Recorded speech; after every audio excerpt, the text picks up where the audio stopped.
मंगलम भगवान वीरो मंगलम गौतमो गणी मंगलम कुंद कुंदार्यो जैन धर्मोस्तु मंगलम सर्वमंगलमांगल्यम सर्वकल्याणकारकम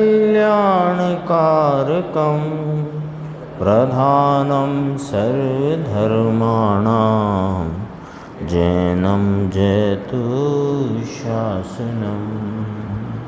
सहजानंद चैतन्य प्रकाशाय महीयसे नमो अनेकांत विश्रांत महिमने परमात्मने।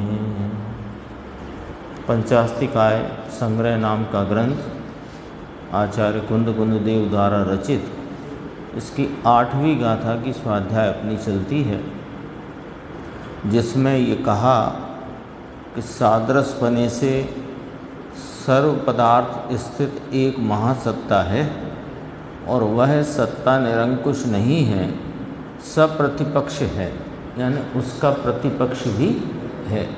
उस संबंध में 6 बोल अपन ने भावार्थ में से पढ़े थे, तो भावार्थ को पूरा करके फिर अपन वापस टीका के 6 बोल देखते हैं। देखो, इस प्रकार सामान्य विशेषात्मक सत्ता महासत्ता रूप तथा अवान्तर सत्ता रूप होने से सत्ता भी है और असत्ता भी है, त्रिलक्षणा भी है और अत्रिलक्षणा भी है, एक भी है और अनेक भी है, सर्व पदार्थ स्थित भी है और एक पदार्थ स्थित भी है, सविश्व रूप भी है, एक रूप भी है, अनंत पर्यायमय भी है और एक पर्यायमय भी है। ये इसमें प्रतिपक्ष भाव साथ में है। ये वाली बात को 6 बोलों से यहाँ पर प्रस्तुत किया था, उसको अब अपन टीका में देखते हैं। देखो, ये दोबारा से पढ़ते हैं। सत्ता द्विविध है, महासत्ता और अवान्तर सत्ता। उनमें सर्व पदार्थ समूह में व्याप्त होने वाली सादृश्य अस्तित्व को सूचित करने वाली महासत्ता सामान्य सत्ता तो कही जा चुकी है। दूसरी प्रतिनिश्चित यानी एक निश्चित वस्तु में रहने वाली स्वरूप अस्तित्व को सूचित करने वाली अवान्तर सत्ता विशेष सत्ता है। यानी यहाँ तक जितनी चर्चा आई है उसमें यह बात स्पष्ट हो चुकी है और ये बात अपने को ख्याल में रखना है कि जो सादृश्य अस्तित्व को सूचित करती सर्वलोक में सर्व पदार्थ सत्स्वरूप हैं, इस सादृश्यता को सूचित करती एक महासत्ता है। तो वह एक महासत्ता सर्व पदार्थ स्थित है, सविश्व रूप है और वो अनंत पर्यायमय है, सामान्य है, इसको सामान्य कहा। और विशेष क्या हुआ कि प्रत्येक पदार्थ की अपनी अपनी स्वरूप सत्ता। तो इतना ख्याल में लेना कि सादृश्य अस्तित्व को सूचित करती हुई महासत्ता और स्वरूप अस्तित्व को सूचित करती हुई अवान्तर सत्ता, इतने अपने ख्याल में रहे तो ये 6 बोल भी और पूरी चर्चा यहाँ की अपने उसका स्पष्ट भाव अपने ध्यान में रहेगा। अब पहला बोल देखो, प्रतिपक्षपना किस प्रकार है वह समझाया जाता है। वहाँ महासत्ता अवान्तर सत्ता रूप से असत्ता है। महासत्ता सादृश्य अस्तित्व को सूचित करती जो स्वरूप अस्तित्व वाली अवान्तर सत्ता है, उसकी अपेक्षा ये असत्ता है। और अवान्तर सत्ता जो सत्ता है वो महासत्ता की अपेक्षा असत्ता है। तो जो सत्ता है वही असत्ता है। प्रतिपक्षपना आ गया। इसलिए सत्ता को असत्ता है। अर्थात जो सामान्य विशेषात्मक सत्ता, सामान्य विशेषात्मक में दोनों आ गए, महासत्ता भी अवान्तर सत्ता भी। तो सामान्य विशेषात्मक सत्ता महासत्ता रूप होने से सत्ता है, वही अवान्तर सत्ता रूप भी होने से असत्ता है।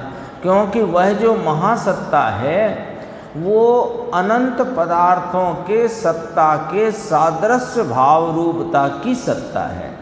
तो दरअसल वो सत्ता तो अवान्तर सत्ता की सत्ता है।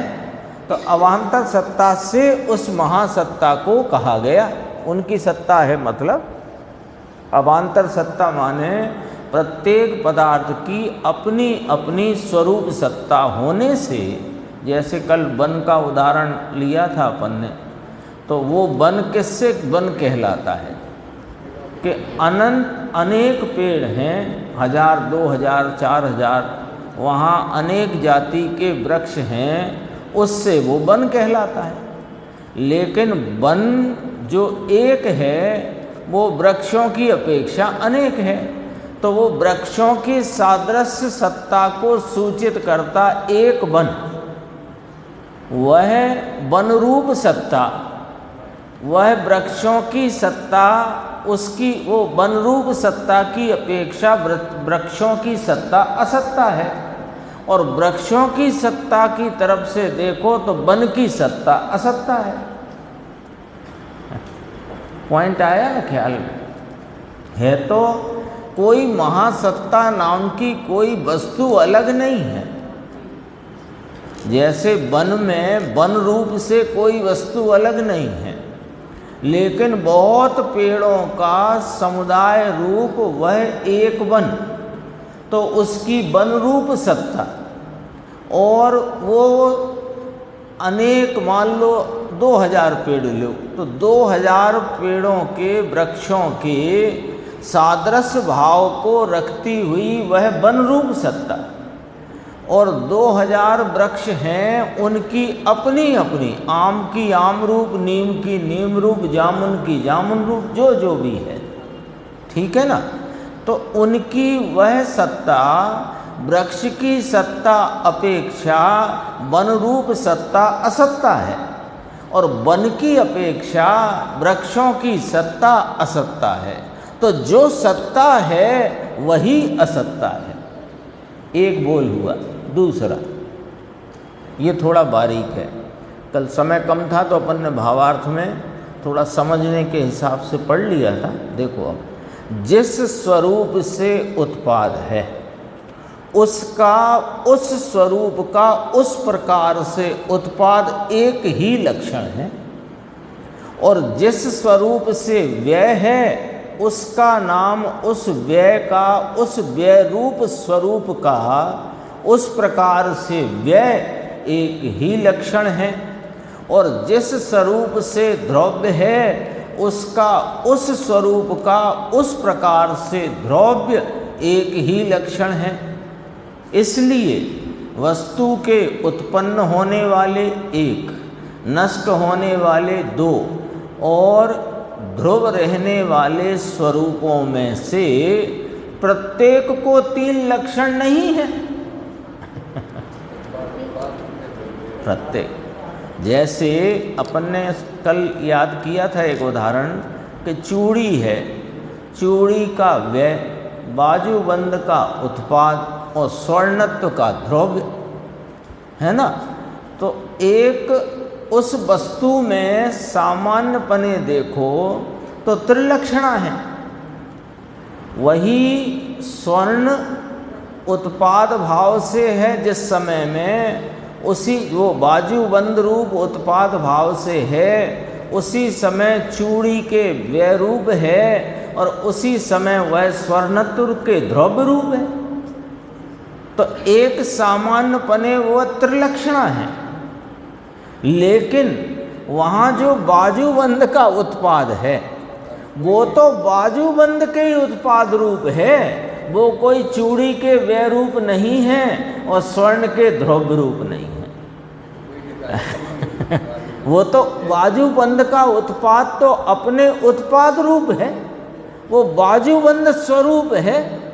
और उस समय जो चूड़ी का व्यय हुआ है वो चूड़ी के व्यय रूप है, वो बाजूबंद के उत्पाद रूप नहीं है। और उन दोनों अवस्थाओं में स्वर्ण का जो द्रव्यपना है वो तो उन उत्पाद व्यय से निरपेक्ष, वह तो द्रव्य ही अपने लक्षण से है।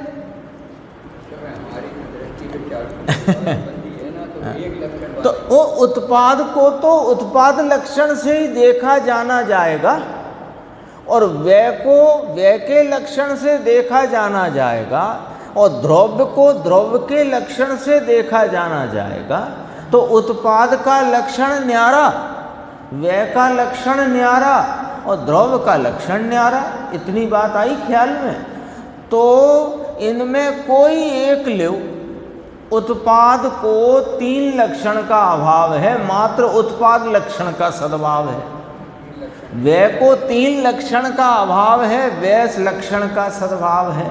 द्रव्य को 3 लक्षण यानी उसके एक ही लक्षण का सद्भाव है, द्रव्यपने का, उसको उत्पाद व्यय का तो अभाव है। तो उत्पाद 1, व्यय 2, द्रव्य 3, त्रिलक्षणा जो सत्ता है वो त्रिलक्षणा होने पर भी उसमें यदि उत्पाद को उत्पाद लक्षण से देखा जाए तो वो अत्रिलक्षणा है। और नहीं, देखो अपन ने सोने को सामान्यपने देखो एक समय में, तो बाजूबंद को देखा तो बाजूबंद का उत्पाद, चूड़ी का व्यय और स्वर्णत्व का द्रव्यपना, ये सामान्य तरीके एक ही साथ अपने ज्ञान में विषय बना। तो वो 3 लक्षण वाली सत्ता है। लेकिन जब 3 लक्षणों को भिन्न भिन्न रीति से देखो, नाम उसके विशेष रूपता से देखो, उत्पाद को उत्पाद विशेष से देखो, तो उसमें वह लक्षण का अभाव है ना। है?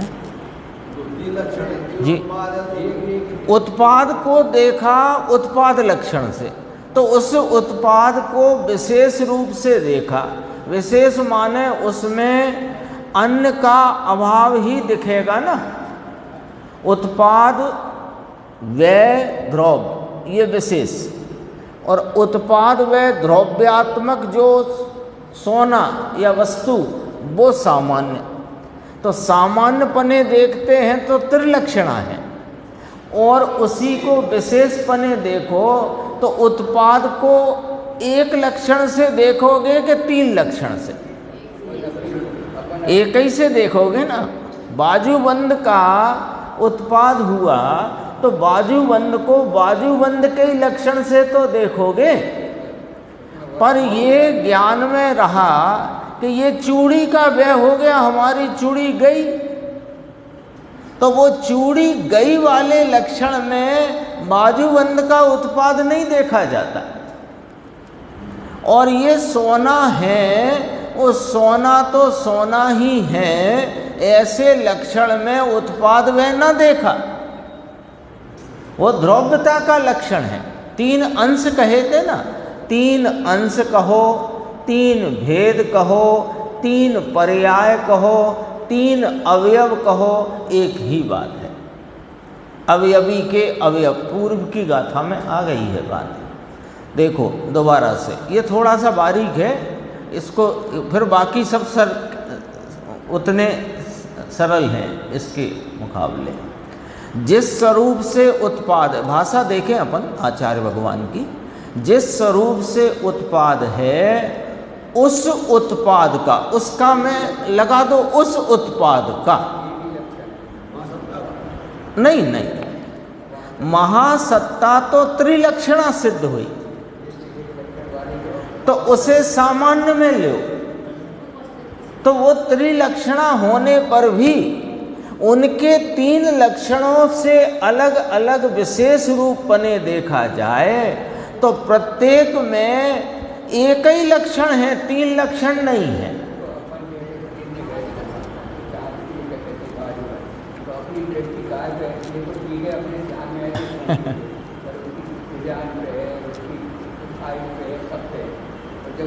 खराब खरीदता है अपन बेचने गए तो उसका ध्रुव लक्षण है, मुझे कुछ नहीं लेना देना, कैसी डिजाइन है, क्या है क्या नहीं, तो उसे तो उसके स्वर्णत्व से मतलब है। आप अभी अंदर आए, तो जब आप अंदर आए तो अंदर आने रूप उत्पाद हुआ और बाहर आप थे उस भाव का व्यय हो गया, लेकिन आप ही हो वह। तो इस तरह से हमने देखा कि भाई साहब अंदर आए तो इसमें हमने पूरा देख लिया कि वे ही भाई साहब हैं जो बाहर खड़े थे, अंदर आ गए। तो अब बाहर तो नहीं हो ना, तो उसका व्यय है, अंदर हो इसका उत्पाद है, और आप वही हो ये ध्रुव बना है। लेकिन अब हम कहते हैं कि अंदर आने रूप भाव में बाहर रूप भाव का लक्षण अलग है, बाहर रूप भाव के में मिट जाने का लक्षण, और वो उसका लक्षण वे रूप है, और अंदर आने का लक्षण उत्पाद रूप है, और आप हो वो इन दोनों लक्षणों से निरपेक्ष ध्रुव स्वरूप हो। एक लक्षण दोबारा से पढ़ते हैं इसको, इसकी भाषा देखो आप, भाषा में से पूरा क्लियर होएगा। जिस स्वरूप से उत्पाद है, जिस स्वरूप से उत्पाद है उस उत्पाद का, उस स्वरूप का, किस स्वरूप से उत्पाद है कि प्रगट पर्याय रूप से, है ना, प्रगट पर्याय के भाव रूप से, और व्यय है वो पूर्व पर्याय के अभाव रूप से, और ध्रुव है वो दोनों में ध्रुवपने के भाव रूप से। तीन लक्षण बने ना अलग अलग।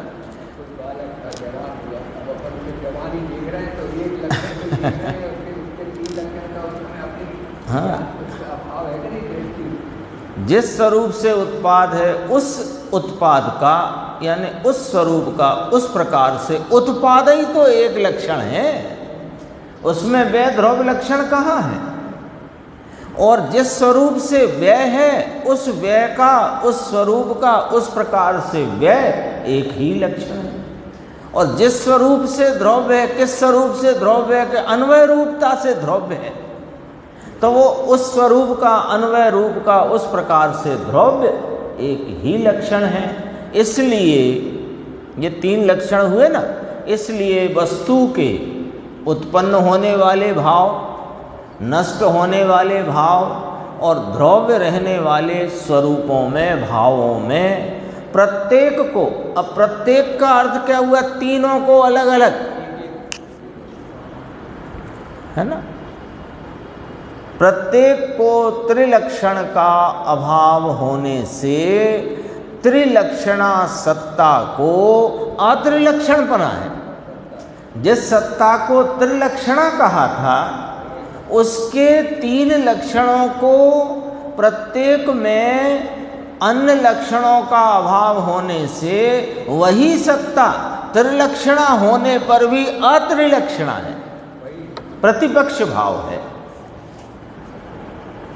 गुरुदेव कहते हैं ये तो न्याय के विषय हैं इसमें वस्तु स्वरूप की सिद्धि है वस्तु स्वरूप की सिद्धि।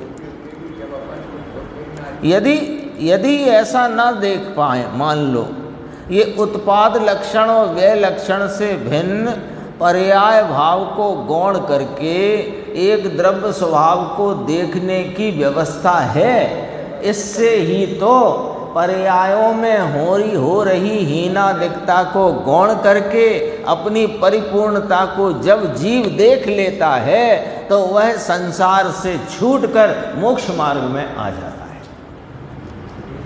प्रयोजन की सिद्धि है, वस्तु के स्वरूप में से प्रयोजन सिद्ध है लेकिन ये न्याय से ऐसा अपने ख्याल में नहीं लें तो पर्याय कैसे गौण हो? पर्याय कैसे? अरे पर्याय का अलग लक्षण है, द्रव्य स्वभाव की ध्रुवता का अलग लक्षण है।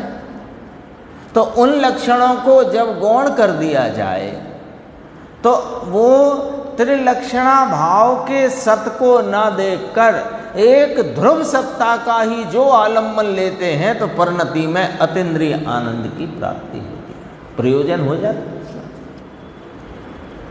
देखो फिर इसमें ब्रैकेट में कहते हैं अर्थात जो सामान्य विशेषात्मक सत्ता महासत्ता रूप होने से त्रिलक्षणा है, वही यहाँ कही हुई अवान्तर सत्ता रूप भी होने से अत्रिलक्षणा भी हो गया ना स्पष्ट। इसका चाहो तो फिर अपन वहाँ से पढ़ लेते हैं भावार्थ में से, जिससे और क्लियर हो जाए।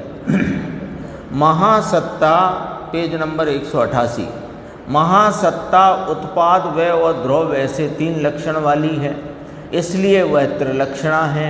वस्तु के उत्पन्न होने वाले स्वरूप का उत्पाद ही एक लक्षण है, नष्ट होने वाले स्वरूप का व्यय ही एक लक्षण है, और ध्रुव रहने वाले स्वरूप का ध्रुव ही एक लक्षण है। इसलिए उन 3 स्वरूपों में प्रत्येक की अवान्तर सत्ता एक ही लक्षण वाली होने से अत्रिलक्षणा भी है। तो जो त्रिलक्षणा है वही अत्रिलक्षणा है। अपन ने पढ़ा वहाँ टीका में। तीसरा, एक वस्तु की स्वरूप सत्ता अन्य वस्तु की स्वरूप सत्ता नहीं है, स्पष्ट बात है, ख्याल में आ गई ना। एक वस्तु की स्वरूप सत्ता अन्य वस्तु की स्वरूप सत्ता नहीं है। यही देख लो, यहाँ जो चैतन्य सत्ता है वो चैतन्य स्वरूप सत्ता है, और यहाँ रहा ये जो शरीर है ये जड़ रूप सत्ता है ना। तो एक वस्तु की स्वरूप सत्ता पहले तो वो ख्याल में रखना ही है कि 6 द्रव्य लोकाकाश में प्रदेश प्रदेश में अति मिश्रित संकर रूप से रहे होने पर भी एक द्रव्य दूसरे द्रव्य रूप नहीं होता, क्योंकि वे अपने स्वभाव को कभी नहीं छोड़ते। ये आ चुकी है ना गाथा। उस गाथा को यहाँ अपने को ख्याल में लेना है। एक वस्तु की स्वरूप सत्ता अन्य वस्तु की स्वरूप सत्ता नहीं है, इसलिए एक सत्ता को अनेक पना है। जो महासत्ता, अब उस महासत्ता को क्या कहा, सादृश्य अस्तित्व को सूचित करती। जो एक महासत्ता है वो अनेक अवान्तर सत्ता स्वरूप होने से उसको अनेक पना है।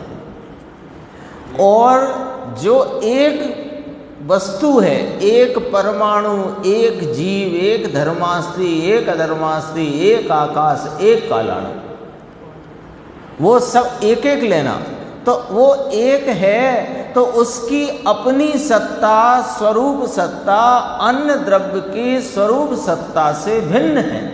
तो अवान्तर सत्ता रूप से जो महासत्ता रूप से सादृश्य अस्तित्व को सूचित करती एक है, वही अवान्तर सत्तापने से वही सत्ता स्वरूप सत्ता की अपेक्षा अनेक है। गजब के न्याय यहाँ पर रखे हैं, देखो। अर्थात जो सामान्य विशेषात्मक सत्ता महासत्ता रूप होने से एक है, वही यहाँ कही हुई अवान्तर सत्ता रूप भी होने से अनेक भी है। ये ना भूलना, सामान्य विशेषात्मक है वह सत्ता, ये पहले सिद्ध किया। और सामान्य विशेषात्मक का यहाँ अर्थ लिया है महासत्ता सादृश्य अस्तित्व को सूचित करती सामान्य, और अवान्तर सत्ता जो प्रत्येक के स्वरूप अस्तित्व को सूचित करती वो विशेष है। ऐसे सामान्य विशेषात्मक सत्ता, यानी महासत्ता न्यारी अवान्तर सत्ता न्यारी, ऐसे नहीं। जो महासत्ता है वो सामान्य भाव है, उसी के अवान्तर सत्ता स्वरूप अपने अपने स्वरूप सत्ता वाले पदार्थ वे अवान्तर सत्ता है, और ऐसी एक सामान्य विशेषात्मक सत्ता है। जैसे जंगल है तो जंगल वृक्षों से न्यारा कहाँ है? तो जंगल की सामान्य विशेषात्मक सत्ता को विचार में ले लो, तो जंगल सामान्यपने जंगल, क्योंकि सब वृक्षों के समुदाय की वृक्षत्व को, सबके वृक्षत्व को सूचित करती जो एक जंगल रूप संज्ञा है वो सामान्य हुई। और उस ही जंगल में वो चाहे 4 कोस का हो, 8 कोस का हो, जो हो, उसी जंगल में प्रत्येक वृक्ष आम का आम रूप, जामुन का जामुन रूप, नीम का नीम रूप, चंदन का चंदन रूप, वे अपने अपने स्वरूप से हैं कि नहीं, वो उस जंगल की ही विशेष सत्ता है। तो जो सत्ता एक है, सादृश्य अस्तित्वपने से, सामान्यपने से, वही विशेष रूपता में अवान्तर सत्ता भी होने से वह अनेक भी है।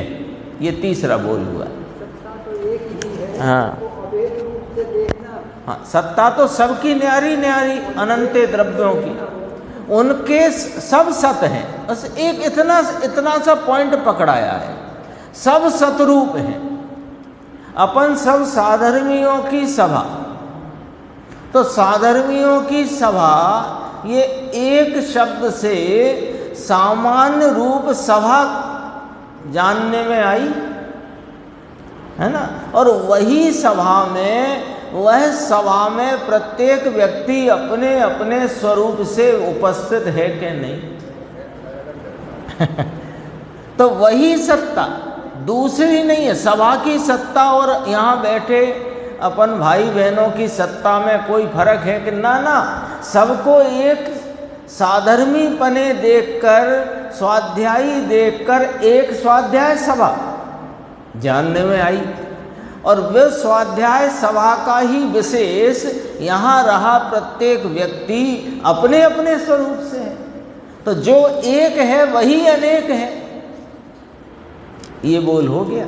चौथा, प्रतिनिश्चित यानी व्यक्तिगत निश्चित पदार्थ में स्थित सत्ताओं द्वारा ही पदार्थों का प्रतिनिश्चितपना यानी भिन्न भिन्न निश्चित व्यक्तित्व होता है।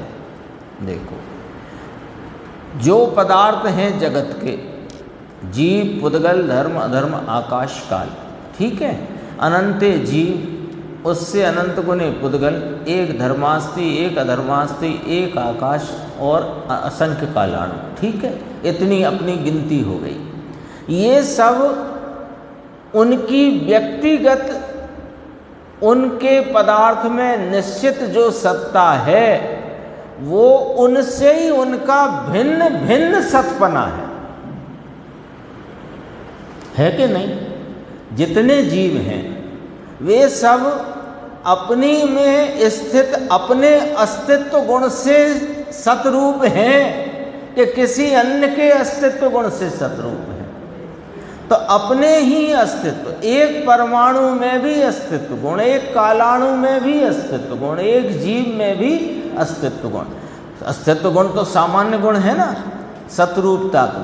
तो वह उनकी अपनी अपनी स्वरूप सत्ता से ही वे पदार्थ भिन्न भिन्न सतरूपता, उनका भिन्न भिन्न निश्चित व्यक्तित्व, व्यक्तित्व का अर्थ क्या है, उनकी निश्चित व्यक्तिपना, उनका होनापने से प्रकटता, उनकी अपनी स्वरूप सत्ता से उनका व्यक्तिगत होनापना है कि नहीं। इसलिए सर्व पदार्थ स्थित सत्ता को एक पदार्थ स्थित पना है। जो सादृश्य अस्तित्व को सूचित करती महासत्ता है वो अनंते पदार्थों के उनके उनके निश्चित स्वरूप सत्ता से रहे हुए वे पदार्थ। तो सादृश्य अस्तित्व में हमने उसको सर्व पदार्थ स्थित कहा था। वही महासत्ता रूप भाव यदि उनके उसके विशेष भाव यानी उसके सब द्रव्यों पदार्थों को उनके उनके सतरूप से देखो तो वे एक पदार्थ में स्थित है। जो सर्व पदार्थ स्थित क्यों कहा था कि हमने सब सतरूप हैं ऐसा सादृश्यपना सूचित करती हुई, ज्ञान कराती हुई महासत्ता, ठीक है ना, सूचित करती हुई माने ज्ञान कराती हुई, वो महासत्ता कोई अवान्तर सत्ता से न्यारी नहीं है, वो उसी का विशेषात्मक स्वरूप है जो अन्य पदार्थ न्यारे न्यारे अपनी अपनी सत्ता से है। तो अपनी अपनी सत्ता से सत्ता एक पदार्थ स्थित कहलाई और सादृश्यपने देखने पर वह महासत्ता सर्व पदार्थ स्थित कहलाई। तो अर्थ क्या निकला कि जो सर्व पदार्थ स्थित है वही एक पदार्थ स्थित। आचार्य भगवान की भाषा बहुत गंभीर है, देखो। अर्थात जो सामान्य विशेषात्मक सत्ता महासत्ता रूप होने से सर्व पदार्थ स्थित है, वही यहाँ कही हुई अवान्तर सत्ता रूप भी होने से, वही अवान्तर सत्ता महासत्ता दो सत्ता नहीं, ये ध्यान रखना जरा,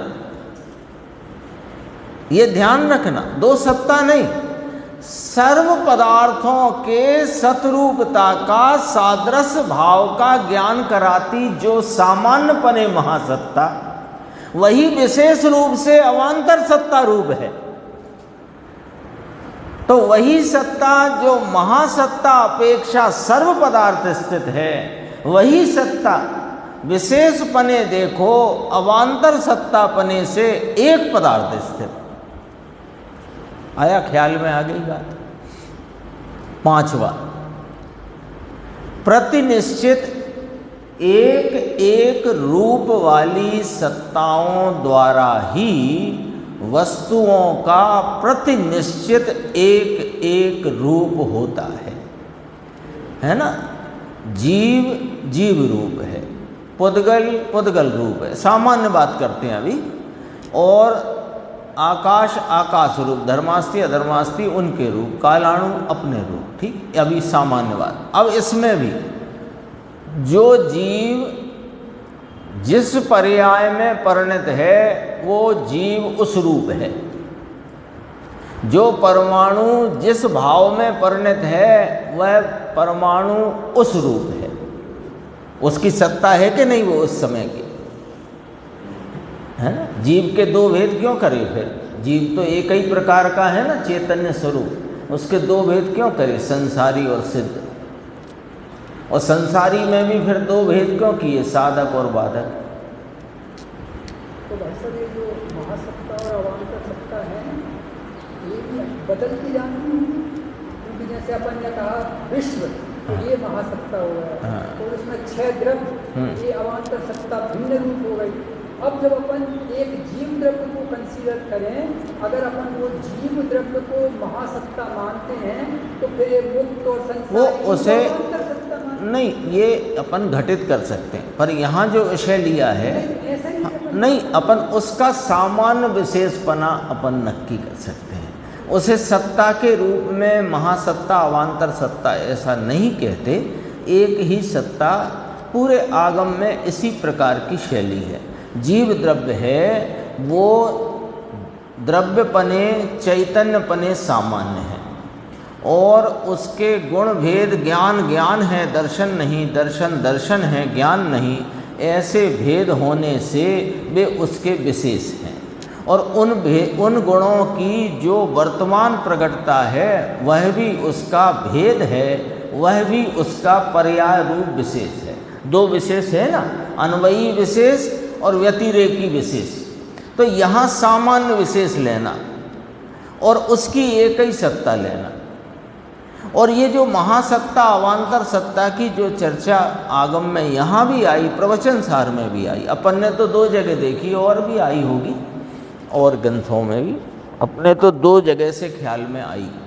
तो ये जो चर्चा है ये सादृश्य अस्तित्व और स्वरूप अस्तित्व वाली है ना, ये थोड़ा ख्याल करना। तो वहाँ द्रव्य में और गुण पर्याय में सादृश्य अस्तित्व और स्वरूप अस्तित्व नहीं घटित होता, इसलिए वहाँ द्रव्य को महासत्ता और गुण को अवान्तर सत्ता कहने की पद्धति नहीं है, वहाँ सामान्य विशेष कहने की पद्धति है। क्योंकि यहाँ महासत्ता का जो शब्द यहाँ प्रयोग किया गया वो सादृश्य अस्तित्व को सूचित करता हुआ कहा, और वहाँ जो स्वरूप अस्तित्व है उसको अवान्तर सत्ता कहा। तो ये शब्दों का प्रयोग इसी प्रकार यहाँ इसी रूप से रखा गया है, और अपन उसको घटाना चाहें तो सामान्य विशेष से घटा सकते हैं, पर्याय में भी सामान्य विशेष घटा सकते हैं, द्रव्य में भी सामान्य विशेष घटा सकते हैं, गुणों में भी सामान्य विशेष घटा सकते हैं। वो सामान्य विशेष,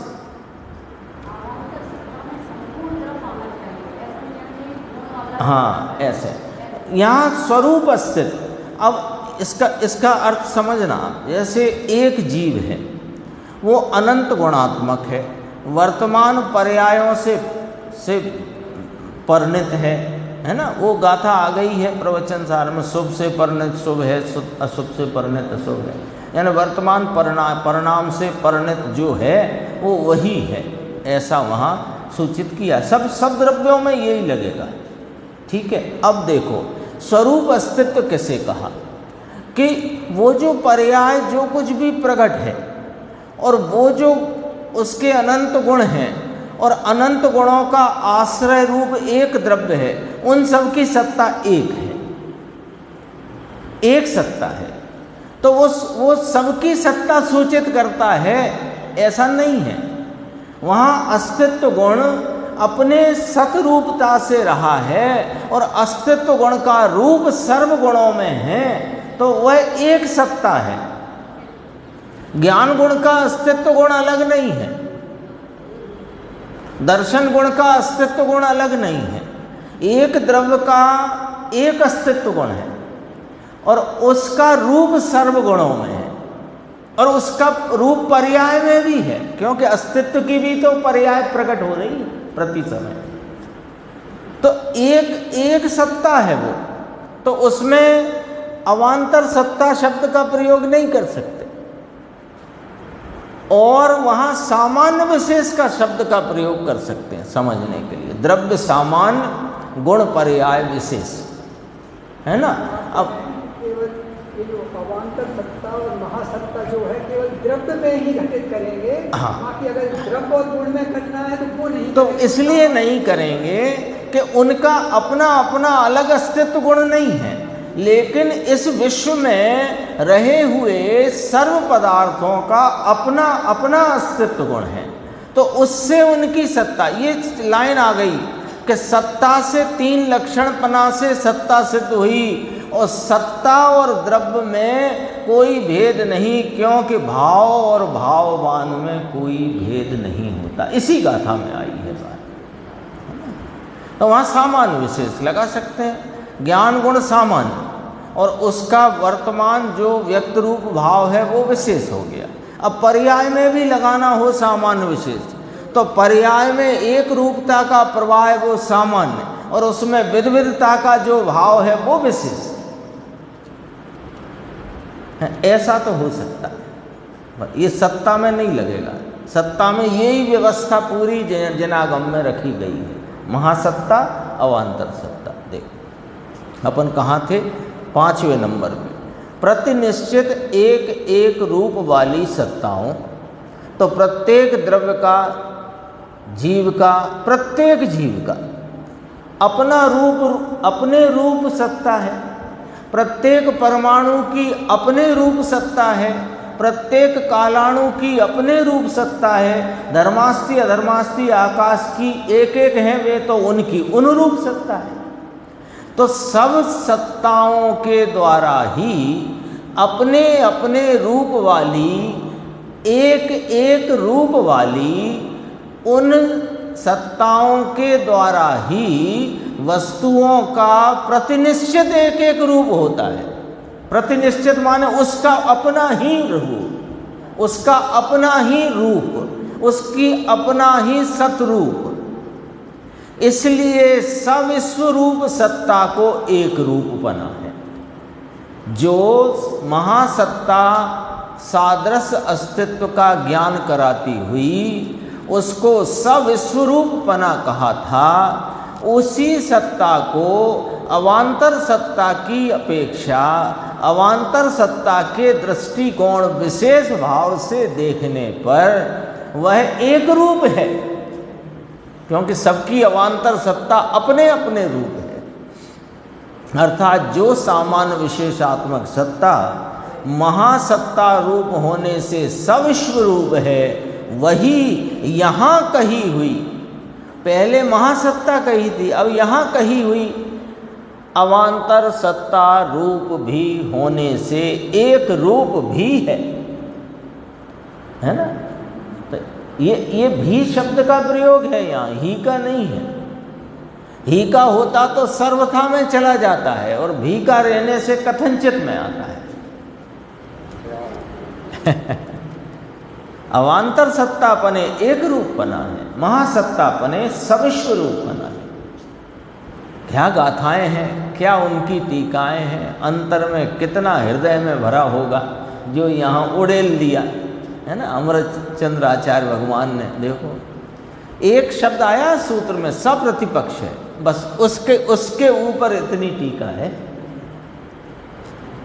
छठवां, प्रत्येक पर्याय में स्थित व्यक्तिगत भिन्न भिन्न सत्ताओं द्वारा ही प्रतिनिश्चित एक एक पर्यायों का अनंतपना होता है। देखो जो जगत के अनंत पदार्थ हैं, है ना, अनंत जीव, अनंत पुद्गल, धर्मास्ति अधर्मास्ति, एक एक आकाश, एक काल, असन, ठीक है, तो सबको मिलाओ तो अनंत ही हुए ना। तो वे प्रत्येक द्रव्य अपने परिणाम से परिणमित है, और किस परिणाम से? अपने प्रतिनिश्चित परिणाम से। ऐसा तो नहीं है कि जीव स्पर्श रूप परिणम गया हो, ऐसा तो नहीं है कि धर्मास्ति स्पर्श रूप परिणम जाए, है ना। तो अपने अपने परिणाम से अपनी अपनी वर्तमान एक एक पर्याय से परिणमित है। एक पर्याय होती है, एक पर्याय।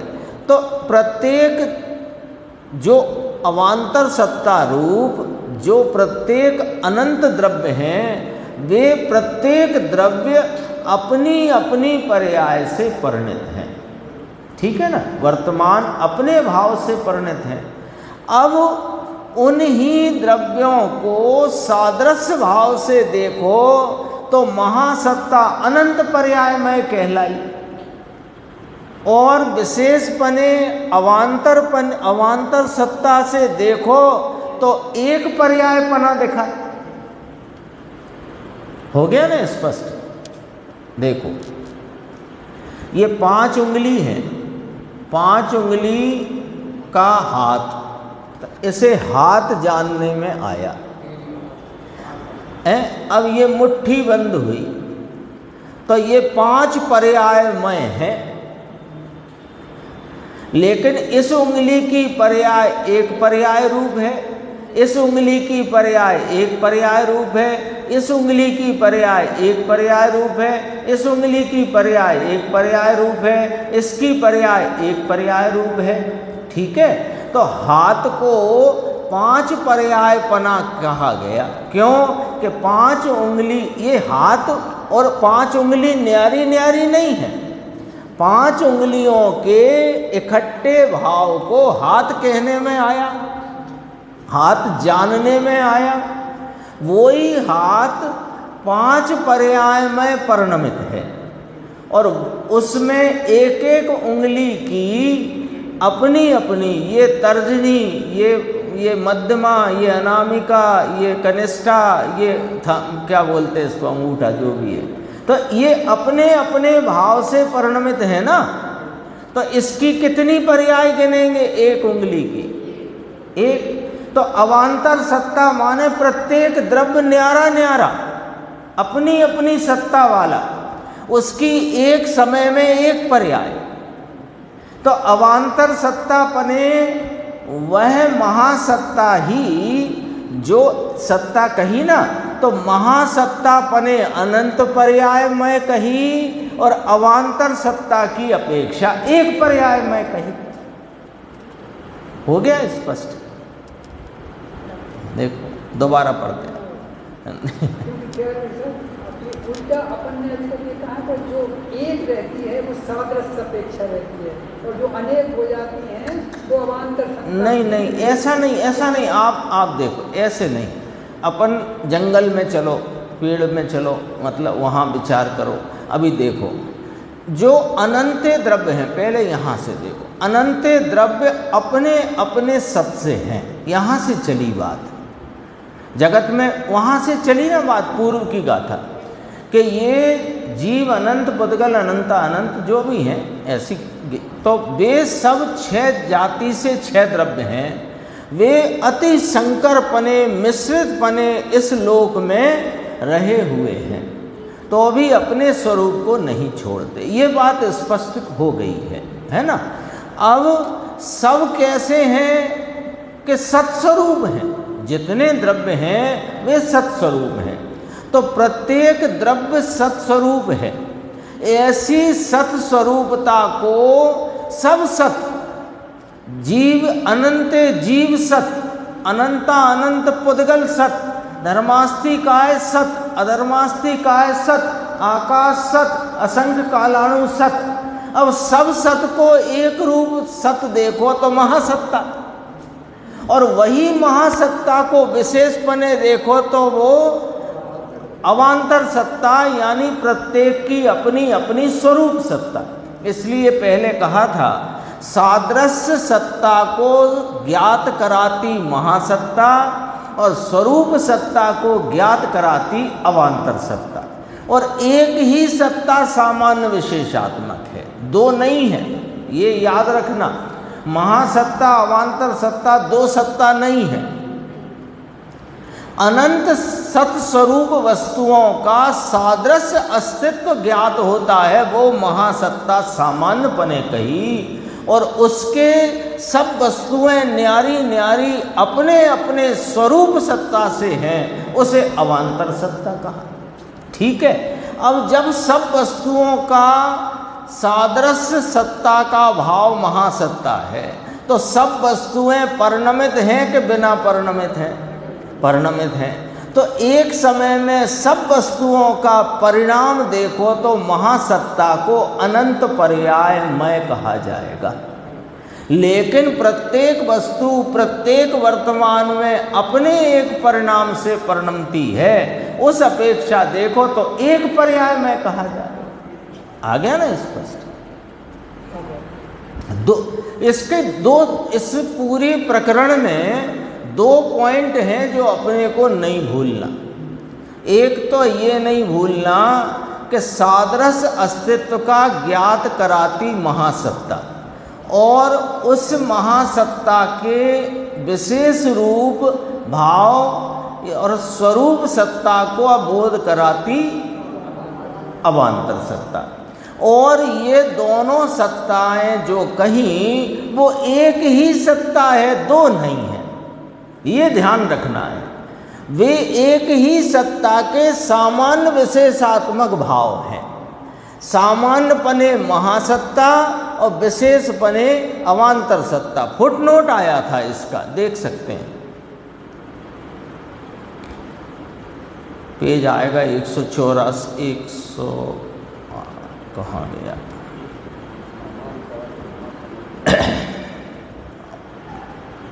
अगले पेज पे है 100, इसी जिसको अपन पढ़ रहे हैं उसके नीचे ही है। यहाँ सामान्यात्मक का अर्थ महा समझना चाहिए और विशेषात्मक का अर्थ अवान्तर समझना चाहिए। सामान्य विशेष के जो दूसरे अर्थ जिनागम में प्रयुक्त हैं वो यहाँ नहीं लेना है।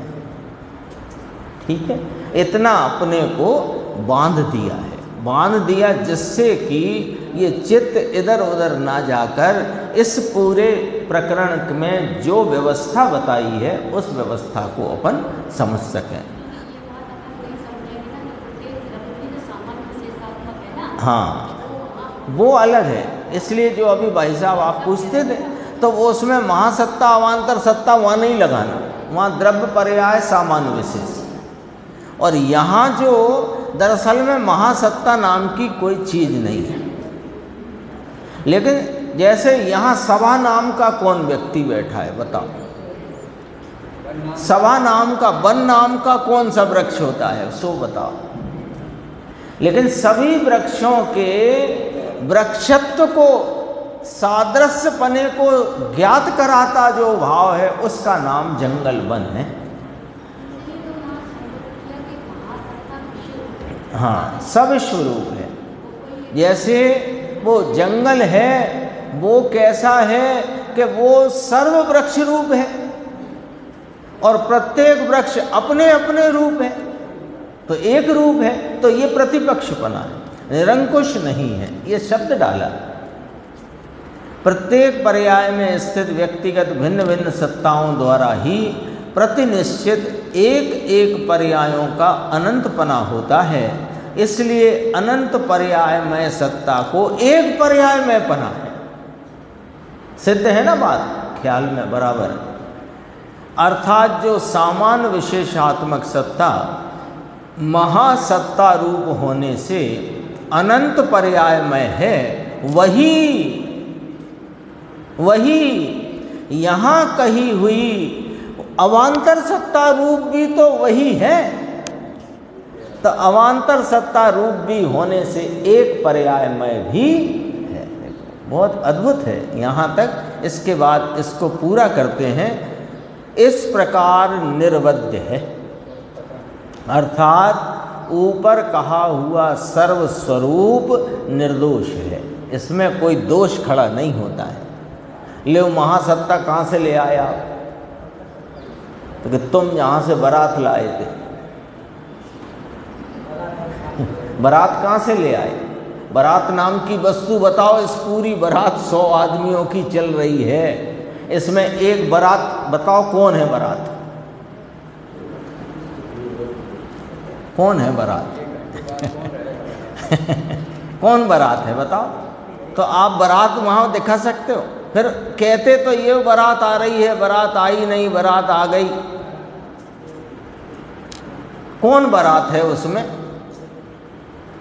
न घोड़ा बारात है, न बैंड बारात है, न दूल्हा बारात है, न प्रत्येक व्यक्ति मामा फूफा नाना जो भी है वो नाना फूफा मामा है, वो बारात है क्या?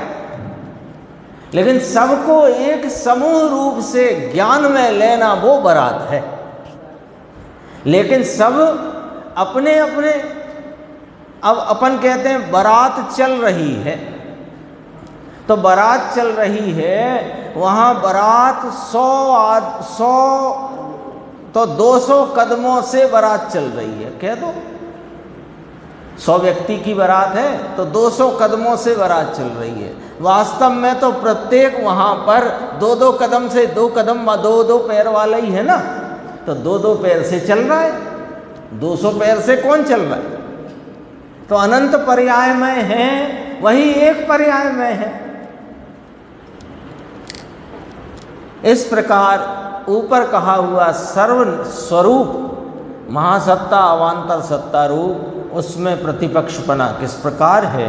ये सारा स्वरूप निर्दोष है, निर्बाध है, कोई इसमें बाधा खड़ी नहीं होती, किंचित विरोध वाला नहीं है, कोई विरोध नहीं उत्पन्न होता, क्योंकि उसका यानी सत्ता के स्वरूप का कथन में जानना भी ले लो और कहना भी ले लो। उसका नाम सत्ता के स्वरूप का कथन अथवा जानना सामान्य और विशेष के प्ररूपण की ओर ढलते हुए 2 नयों के अधीन है। 2 नयों के अधीन है ना। ये जो सामान्य को विषय करता, नय विशेष को विषय करता। यहाँ इस प्रकार समझना, नय का 2 नय कैसे? सामान्य, क्योंकि ये 2 नय आए कहाँ से? कि वस्तु सामान्य विशेषात्मक है। स्यादवाद आया कहाँ से? वस्तु अनेकांत स्वरूप है, इसलिए स्यादवाद है। तो 2 नय क्यों है? कि वस्तु सामान्य विशेषात्मक है, इसलिए 2 नय है। तो ऐसे सत्ता सामान्य विशेषात्मक है, तो उसमें सामान्य सत्ता को जानता कहता एक नय, विशेष सत्ता को जानता कहता एक नय। ये 2 नयों के अधीन जो सत्ता है वही असत्ता है। जो त्रिलक्षणा है वही अत्रिलक्षणा है, जो सविश्वरूप है वही एक रूप है, जो अनंत पर्यायमय है वो एक पर्यायमय है, जो अनेक है वही एक है। आता ना, ये तो स्यादवाद अधिकार अपन ने समय सारणी में भी आया, जो सत है वही असत है। आता है कि नहीं आता है? वहाँ दूसरा प्रकार है, वहाँ स्वय से अस्ति पर से नास्ति। यहाँ सादृश्यता से जो सत्ता है वो स्वरूप पने असत्ता है, यहाँ ये वाला प्रकरण है। लेकिन वस्तु अनेकांत स्वरूप है। ये हाँ, सामान्य और विशेष के प्ररूपण की ओर ढलते हुए दो नयों के अधीन है। इस प्रकार अपनी टीका की चर्चा, क्योंकि भावार्थ अपन पहले पढ़ चुके हैं, इसके बाद गुरुदेव की चर्चा यहाँ से प्रारंभ होगी। मैं बस 5 लाइनें पढ़ रहा हूँ, जिससे अपने को थोड़ा यहाँ पर बहुत ऐसा लगेगा कि गुरुदेव कितनी सरलता से अपने को ये गट्ठी गाथा, गाढ़ी गाथा समझाने वाले हैं। देखो, यह गाथा बहुत महाजोरदार है। कितनों को तो इस गाथा में से वेदांत जैसा लगता है। देखो, हम तो पहले ही कहते थे एको ब्रह्मा, और देखो आचार्य कुंद ने भी कहा महासत्ता, जो सब में व्याप्त है, सब स्वरूप है। हम भी तो यही कह रहे थे। तो कहा तुम कह रहे थे, पर तुम उसके सप्रतिपक्ष भाव को नहीं जानते, है ना। वो कुंद आचार्य ने इसलिए सूत्र में डाला ना, एक शब्द डाला, एक शब्द में कमाल हो गया। बोलो, आता है ना वो शब्दार्थ, नयार्थ, आगमार्थ, मतार्थ और भावार्थ, सब बात सामने आना चाहिए। देखो सत्ता सब पयत्था, ये सोच लिखा है ना, ये मूल शब्द है गाथा में। सत्ता सब पयत्था, सत्ता है सब पदार्थ रूप है।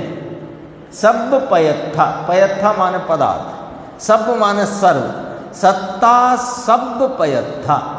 कितने को तो ये सब बात एक द्रव्य की है ऐसा लगता है। यहाँ अभी तक भिन्न भिन्न बातें करी। आपने बताया 5 अस्तिकाएँ हैं, उनकी संज्ञा न्यारी न्यारी है, और एक कालाणु है जो पुद्गलादि के परिवर्तन का लिंग है, सूचक है। सब बात आपने अलग अलग बताई। फिर यहाँ सब एक है ऐसा कहाँ से ले आई है? देखो, यहाँ सब एक है ऐसा कहाँ से कहा? तो ये ध्यान रखना, सादृश्य अस्तित्व को सब सतरूप हैं ऐसे सादृश्यपने को बताती हुई महासत्ता, ऐसे करके है। और वो भी प्रतिपक्ष है, सप्रतिपक्ष। और ऐसा हो तर्क वितर्क। अभी तक तो कहा सब भिन्न भिन्न है। आपने कहा 5 अस्तिकाएँ हैं, एक कालाणु है, अस्थि तो है, कायत्व नहीं है, किंतु यहाँ प्रकरण में हम उसको भी शामिल कर सकते हैं, वह न्याय संगत है। ये सब बातें आपने भिन्न भिन्न पने की बताई।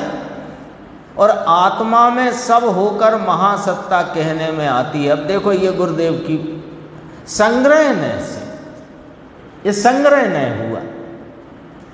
सब सतरूप हैं तो सबकी सत्ता को संग्रह नय से एक सत्ता कहा।